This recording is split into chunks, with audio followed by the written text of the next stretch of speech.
Slick back. No, no, slick back. That's what I said. Slick back. No, nigga, I'm a pimp named Slick Back. Pimp named Slick Back. Pimp named, pimp named, pimp named Slick back. Nigga, are you deaf? I'm a pimp named Slick.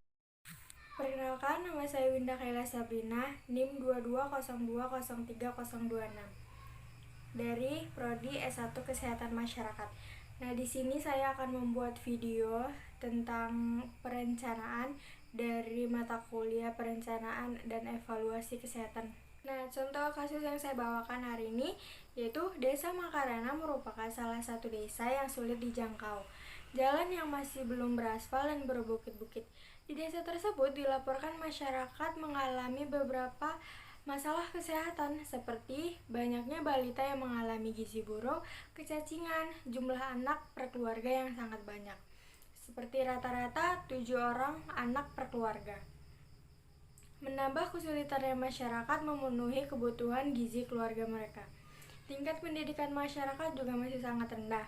Mata pencarian masyarakat umumnya bertani, tapi sulitnya transportasi membuat pedagang hutan hasil panen jadi tidak memiliki nilai ekonomi yang cukup. Meskipun demikian, hasil pertanian juga sebagian besar dijual ke pasar untuk memenuhi kebutuhan sekolah keanggotaan keluarga.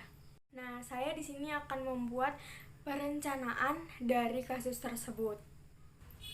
Nah, perencanaan pertama yaitu misi, dan misi saya adalah mendirikan sekolah di suatu desa tersebut. Yang kedua, mengurangi penduduk dengan program KB. Jadi, saya akan membuatkan program KB di suatu desa tersebut. Yang ketiga, mengurangi gizi buruk, dan keempat, membuat desa agar lebih modern. Nah, yang kedua itu ada identifikasi masalah. Yang pertama, masyarakat yang belum melakukan program KB. Yang kedua, anak yang belum mendapatkan posyandu. Yang ketiga, anak yang kekurangan gizi tersebut. Dan yang keempat, ada sulitnya transportasi di desa tersebut. Selanjutnya ada ekonomi yang kurang mampu dan mata pencarian hanya satu jenis. Nah, yang ketiga ini ada penetapan prioritas masalah. Di penetapan prioritas masalah itu ada ekonomi, pendidikan, masih banyaknya anak yang kurang gizi, dan belum adanya pendidikan KB di desa tersebut. Yang keempat, menentukan tujuan. Yang pertama ada tujuan umum. Tujuan umumnya mengurangi anak kurang gizi dengan program KB serta meningkatkan fasilitas kesehatan maupun ekonomi dan transportasi agar masyarakat mudah mendapatkan layanan kesehatan dan meningkatkan pendapatan mereka. Yang kedua ada tujuan khusus. Tujuan khususnya kepada masyarakat, ibu dan anak agar mendapatkan program kesehatan atau menjalankan program KB serta perekonomian yang ada di desa tersebut semakin meningkat dan mendapatkan transportasi yang lebih baik. Yang kelima ada potensi hambatan. Yang pertama itu dari eksternal seperti ekonomi dan belum adanya bantuan dana dari pemerintah. Yang kedua internal. Internal itu belum adanya persetujuan dari pemerintah. Terus untuk anggaran dana dan kurangnya aktifnya perangkat desa. Selanjutnya masih adanya kepercayaan atau ego dari beberapa masyarakat yang belum baik dan bijaksana menangani hal tersebut. Nah, yang keenam itu ada perencanaan kegiatan. Perencanaan kegiatan seperti jenis kegiatan. Jenis kegiatannya itu posyandu, pemberian materi, olahraga, dan gotong royong. Yang kedua ada jadwal pelaksanaan. Jadwal pelaksanaannya Rabu jam 8.30 itu pembinaan, pemberian pemahaman materi yang mau dilaksanakan untuk besok serta pemberian contoh secara langsung.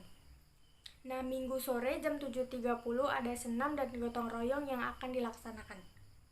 Yang ketujuh ada strategi pendekatan. Strategi pendekatannya yang pertama pengumpulan warga, yang kedua mengumpulkan posyandu ibu dan anak, yang ketiga membuat contoh dampak positif dan dampak negatif dari pokok materi bahasa.